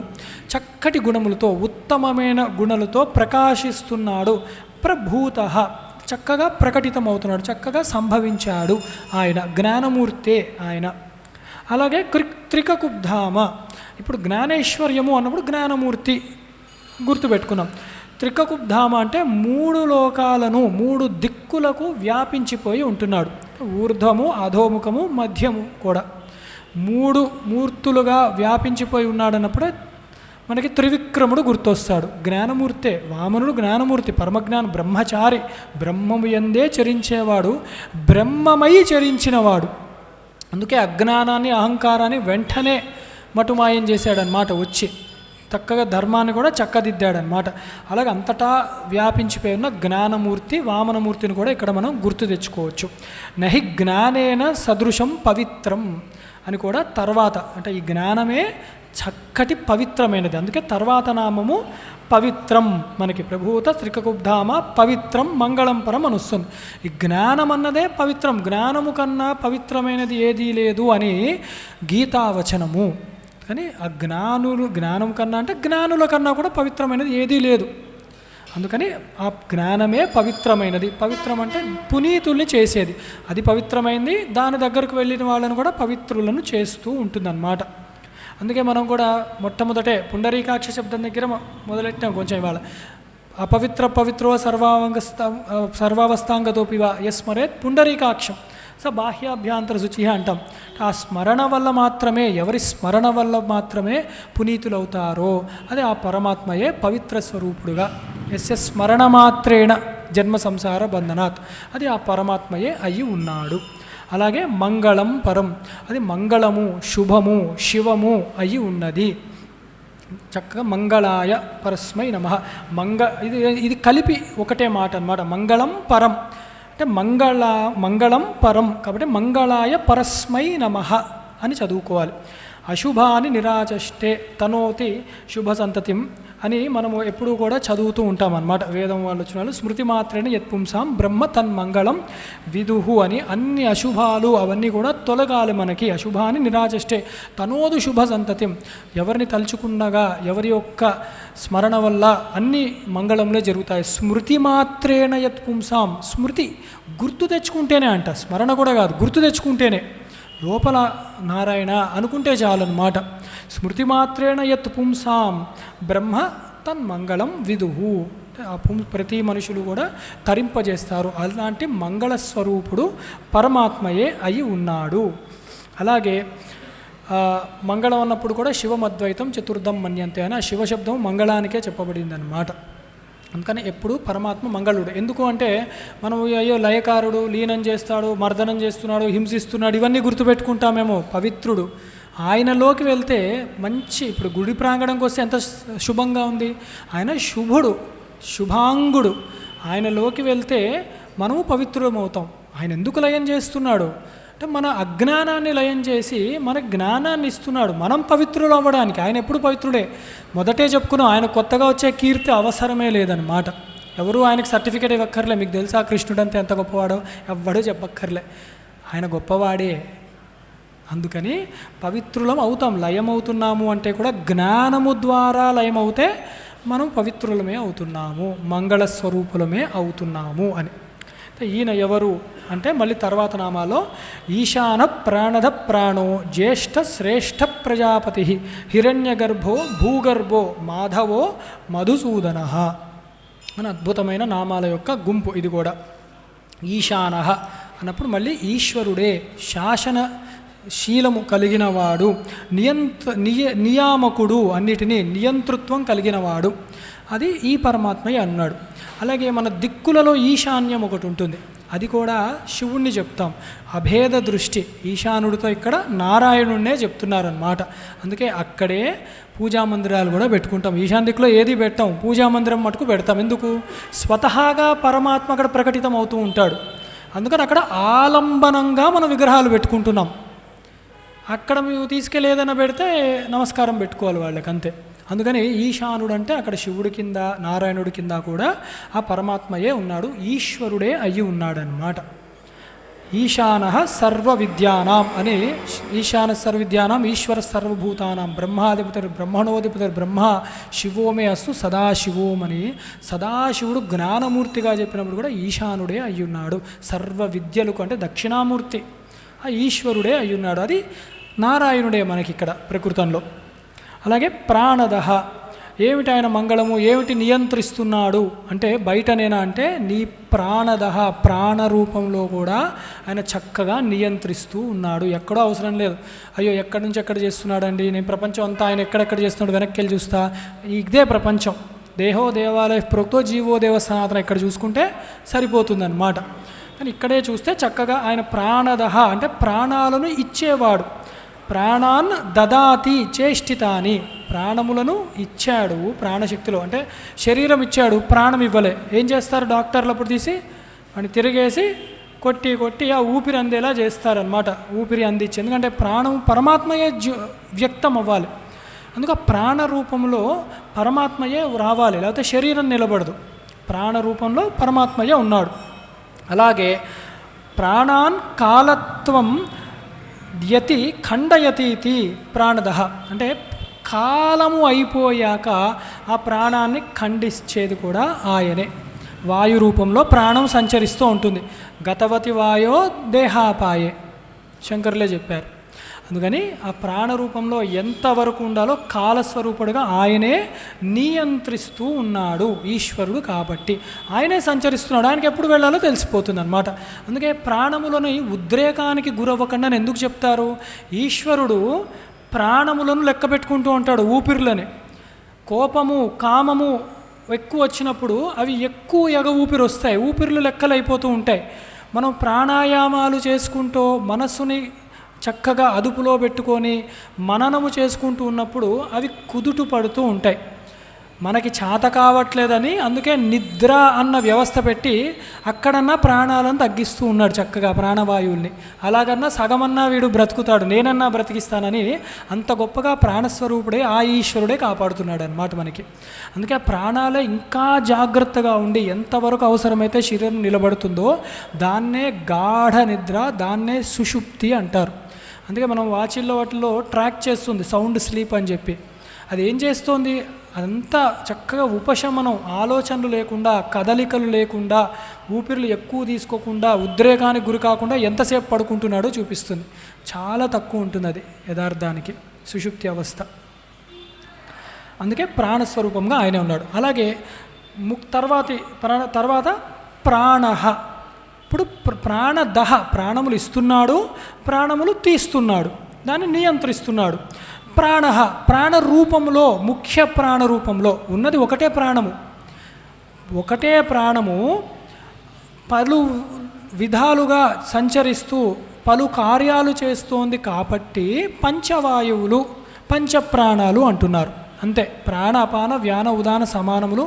ఒక వాయువుకే 5 చోట్ల 5 పేర్లు 5 పనులు పెట్టుకుంది కాబట్టి పంచవాయువులు అంటున్నారు. కాబట్టి పంచ ప్రాణాలు అంటున్నాం. కానీ ఒకటి ప్రాణమే, ఆ ప్రాణస్వరూపం పరమాత్మయే అయ్యున్నాడు. ప్రాణులకు ప్రాణము అంటే ఈ ప్రాణము ఇప్పుడు ఒక బుడగలో ఊదామనుకోండి గాలి వస్తుంది, అంటే మరి ఆ గాలి ఎక్కడుంది, ఇక్కడి నుంచి వచ్చింది. అలాగే ఈ బుడగలో ఊదిన వాడెవడు, అసలైన గాలి ఎక్కడో ఉంది చక్కగా ప్రాణం. అందుకని ప్రాణులకు జీవులకు అసలు పెద్ద ప్రాణి ఒక ఆయన ఉన్నాడు అనమాట, ఆయనే పరమాత్మ. ఇక్కడ కూడా ఊదింది ఆయనే, అందుకే నిలబడుతున్నాయి అన్నమాట. ఆయన ఇష్టం ఎంతపడి వరకు ఉంచుకుంటాడు అంటే ఆయన ఇష్టం అంటే స్వేచ్ఛగా కాదు, మన కర్మలను అనుసరించి ఆయన పని ఆయన సమయానికి చేస్తూ ఉంటాడు. అందుకని ఇక్కడ కూడా ఆయనే ప్రాణస్వరూపంగా ఉన్నాడు. ఈ వాయు ఆయనదే అయ్యి ఉన్నది, జీవుడు ఆయనే, పరమాత్మ ఆయనే. ప్రాణదహ అన్నప్పుడు పరమాత్మ అయి ఉన్నాడు, ప్రాణాలు ఇస్తున్నాడు. ప్రాణహ అన్నప్పుడు జీవులు, ప్రాణులు అంటాంగా, అయ్యో చిన్న చిన్న ప్రాణులు, అదో చిన్న ప్రాణులు అవి అంటాం కదా. ఆ ప్రాణస్వరూపంగా ఉన్నది జీవుడు. ఇక్కడ కూడా 2 జీవుడుగా పరమాత్మగా గోచరించేది ఆ పరమాత్మయ్య అని చక్కటి అద్వైత భావన కూడా ఉంది. అలాగే జ్యేష్ఠ శ్రేష్ఠ అని తర్వాత జ్యేష్ఠాయ నమః శ్రేష్ఠాయ నమః. అంటే జ్యేష్ఠ అంటే పెద్దవాడు, మనకు తెలిసిందే. అంటే వృద్ధతమో జ్యేష్ఠ, సూపర్లేటివ్ డిగ్రీ. వృద్ధతర వృద్ధతమము, వృద్ధతమ అన్నిటికన్నా పెద్దవాడు ఆయన. పెద్దవాడు అంటే ఎలాగా? జ్ఞానస్వరూపుడుగా, ఆదిగా, పురాణ పురుషుడుగా, ఎప్పుడూ ఉండేవాడుగా, సచ్చిదానందుడుగా ఆయన ఎప్పుడు వృద్ధుడు. నమో వృద్ధాయ సమృద్ధనేచ అని రుద్రంలో కూడా ఉంటుంది అదే నామం. ఓకే, అవి ఇవి ఒకేలాగా ఉంటాయన్నమాట. అది అర్థం చేసుకున్నా ఇది అర్థం చేసుకున్నా తత్వత ఒకటే ఎప్పుడూ కూడా.